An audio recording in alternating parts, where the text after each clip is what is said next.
All right, I'm cool with that. So I was going to try to look better for you guys tonight.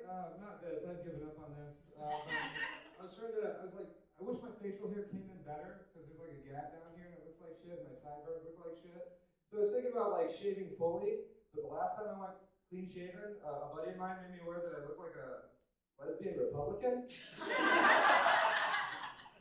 I decided I wouldn't do that to you guys. Me and my partner bought a house last April in Mason City, Iowa. Pretty happy about that. It was a steal.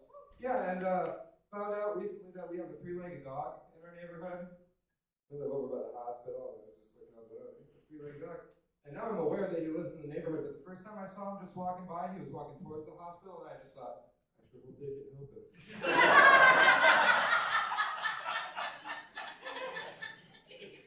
I've spent all my adult life working in mental health. For 10 years, I worked with kids with trauma backgrounds, and for the last 2, I worked with adults with substance abuse and trauma backgrounds.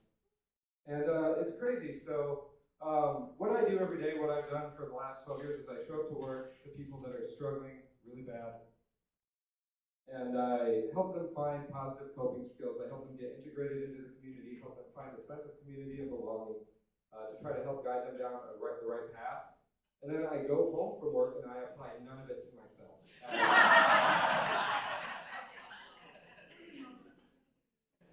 One of the things you do that, when you work with kids with trauma backgrounds is when they're admitted to your care, you do something called an ACE test for their ACE scores. Anybody familiar with the ACE score? It's ACE. Yeah. It's an acronym, actually. It stands for Adverse Childhood Experiences. It's a scale of 1 to 10. 1 being, how are you this fucked up? You had everything you needed. 10 being, oh my God, I'm surprised you're alive. Kind of like trauma. I scored a 9 out of 10. They make you do it so you understand yourself. 9 out of 10, that's pretty rad. RAD stands for Reactive Attachment Disorder. But I was thinking about it. I was like, man, adverse childhood experiences. Like, what experiences did I have growing up that were so adverse that led to alcoholism later in life and, made me generally not good to be around for a while. And I'm trying to pin it down. So I'm going to share with you guys some things that I went through, and then you guys will let me know if that's a common experience. Is that fair? Can we do that? Yeah. Awesome. You didn't have a choice. I was just going to use this as a trauma dump if you said that. So that's still what I'm doing either way. But, okay, so did anybody when they were in 3rd grade go down to the park in Green, Iowa, where they grew up with their best friend, Nick, who then tells you that his uncle has a boat just up the river and that he would totally not mind if a 3rd grader and a 5th grader took his really fancy boat for a spin. So you walk up the river with Nick, and as you're dropping the boat from its very expensive stand, you destroy the stand, and he's like, don't worry about it, my uncle's so loaded, it's not going to matter, he'll just fix it tomorrow. And you're in 3rd grade and he's in 5th, so you look up to him and you're like, that sounds totally reasonable. I bet that is how boats and boats. So you get the boat in the water, you're driving the boat down the river, and as you approach the dam that's in the middle of town, Nick decides to reveal to you that not only is this not his uncle's boat, but he doesn't even have an uncle that lives in that state, in the state of Iowa. And also that he does not know competently how to turn the boat around. So you and Nick jump off the side of the road, say, fuck the boat, swim to shore, run home. The boat almost goes over the dam, but fortunately it's saved by 2 fishermen that were fishing on the top of the dam. You get home, 2 hours later your mom gets a call from the police. The police say, your son stole a boat. And I said, it was Nick. And the cops believed me, and then Nick got us sent away, and then you were totally alone. You guys remember that? All right, I'm not feeling any connection. Yeah. We'll try a couple more. Did anybody else, at the first half of their 4th grade year, it was August, steal a can of gasoline that your uncle used to fill up the lawnmower from the garage and then go down to that same park you departed from for your boat theft and decide to light a row of bushes on fire with your friend? And then the bushes are on fire and you're like, there's nothing we can do about this. So you fucking skedaddle again. 2 hours later, mom gets another call from the police department saying your son was doing arson. You're like, I wouldn't do arson, it was my friend. And then that friend gets sent away, and then you're completely alone again. Do you guys remember that? I feel like I'm honing in. This next one's like good. Did anybody else, halfway through their 4th grade year in school, have to uproot and move to another town because you would destroy your entire family's fucking reputation. And then when you moved there, you had a friend named Nathan, and again you stole a can of gas in because you just can't fucking learn. You go out to the Harry Cook Nature Trail. It was the Harry Cook Nature Trail, but somebody always scribbled out half of the second C, so it said Harry Cock Nature Trail. Your highbrow humor in Osage, Iowa. You bring that can of gas in, and you do millions of dollars worth of damage to your nature trail and the homes out there. And so you run the fuck home, and 2 hours later, the cops call you like, it was all Nathan, and Nathan gets sent away, and then you're alone again. Do you guys remember that? All right. This is going to be the one. I can feel it. I can feel it right here. And all the ramen that I ate right before I got here because I don't know how to make good choices.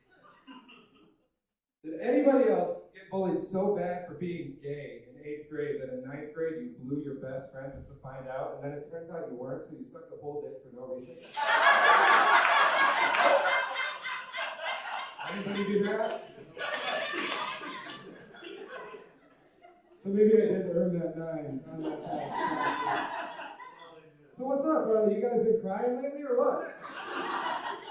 Because I haven't. It's starting to become a problem. That's right. All my sads are marinating into mads, and now I can't handle my feelings anymore. The culmination of this, I found out that I might be having some issues with anger the other day when I was at a 4-way stop in Mason City. I pulled up second to this woman. There was somebody that was already there when we pulled up. That person went. I knew that person beat me. The lady beat me to the stop sign. And so, I waved her through, and she just goes. I'm already mostly out of patience at this point. I want to get the point across as good as possible, so I lean so far forward that my fingertips graze the inside of the windshield, and I give her a big wave through, and she hits me with a... And at this point, I am furious. All rational thought is gone. I am enraged.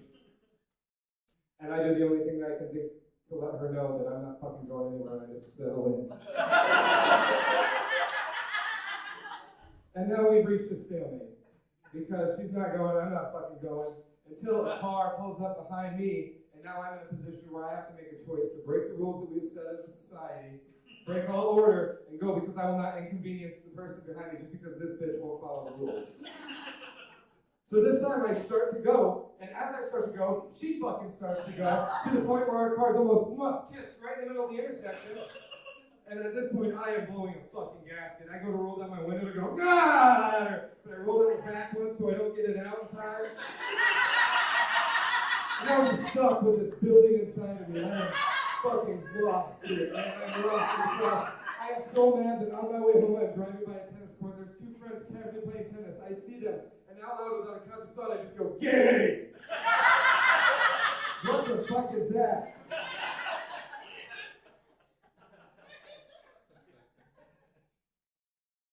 As of yesterday, I'm 7 months free of alcohol, which is fantastic. If you're ever feeling like you need an extra boost of serotonin, just fuck up so bad for so long that when you do a little better, everybody claps. It's fantastic. But it is great. My body's a lot healthier. And it also set me up for my... it's okay. Nobody say anything. So my body's feeling good. My brain, I'm still not a better person yet, mentally. And I can tell that because I can't tell you how many times since I quit drinking, I've threatened to relapse to get out of minor responsibilities and inconveniences. My girlfriend was recently like, you're doing so much better. That means I'm going to need you to start mowing the lawnmower. And I'm like,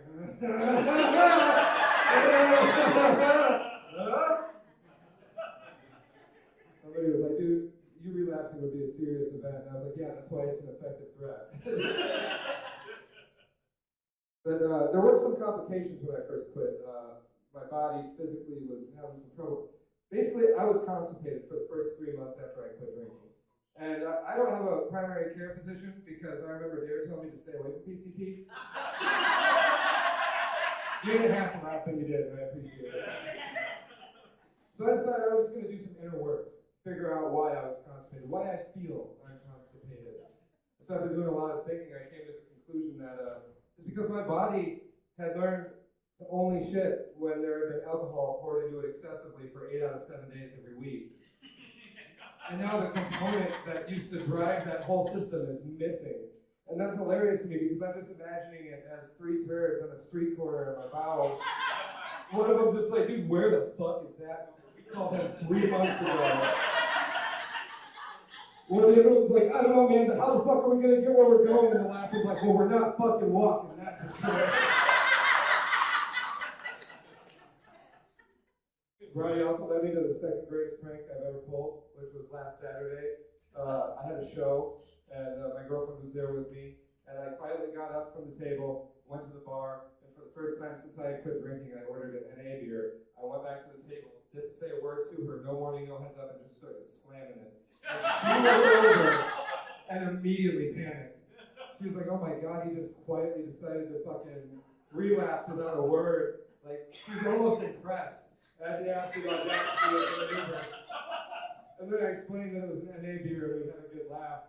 But I said that was the second greatest prank of my entire life because it was setting me up, the alley-oop, for the first greatest prank.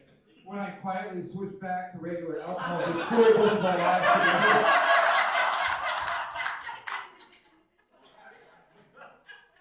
I'll leave you with this. It's a fun story. I started doing comedy 7 years ago.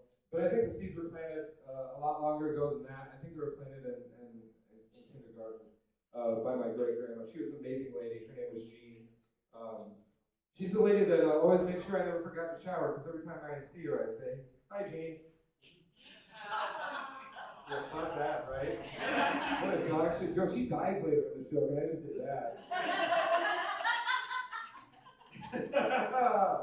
No, but she was a great lady. She actually wrote me a poem to sing on the way to school in kindergarten because I was already super anxious because even back then I knew this wasn't going to work out great.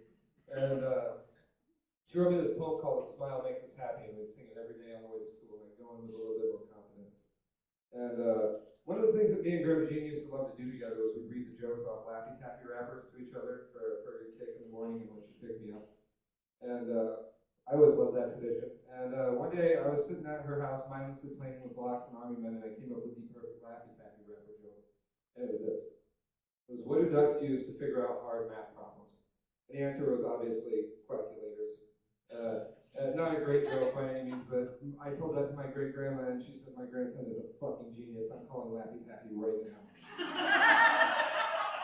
So she called Laffy Taffy. They actually printed it on the wrappers. They sent us a whole bag of strawberry Laffy Taffy with it on the wrapper. If it had been banana, this would be a tale of trauma and part of my high school. But they sent us the strawberry, and it was fantastic. And I still have like 2 of them kicking around. They're probably back at my mom's house somewhere in my old things. But yeah, it was great. Anyways, in 2019, she slipped rapidly into Lewy body dementia and died. And it fucking sucked. It was devastating. It was comedy, am I right? No, but it did suck. And I was almost inconsolable for like right after the funeral, right after we put her in the ground. I was in my car crying, and my grandma Linda, Grandma Jean's daughter, came over to me and she said, I know this is a hard time for you. I know how close you guys were when you were little, and but just remember that like every time you see a cardinal, because that was her favorite bird, that's Grandma Jean coming to say what's up. And I was like, that's a weird thing. Do you guys think birds possess human grandmas when they want to come say hi? You ever had a moment where you're walking with your grandma and suddenly she's just like, and then she's just back. Anyways, so whenever you see a cardinal, that's Grandma Jean come to say hi. And then last week I was on my way back from a show in Decorah, Iowa, and I fucking smoked a cardinal. That's gonna be it for me. Thank you so much.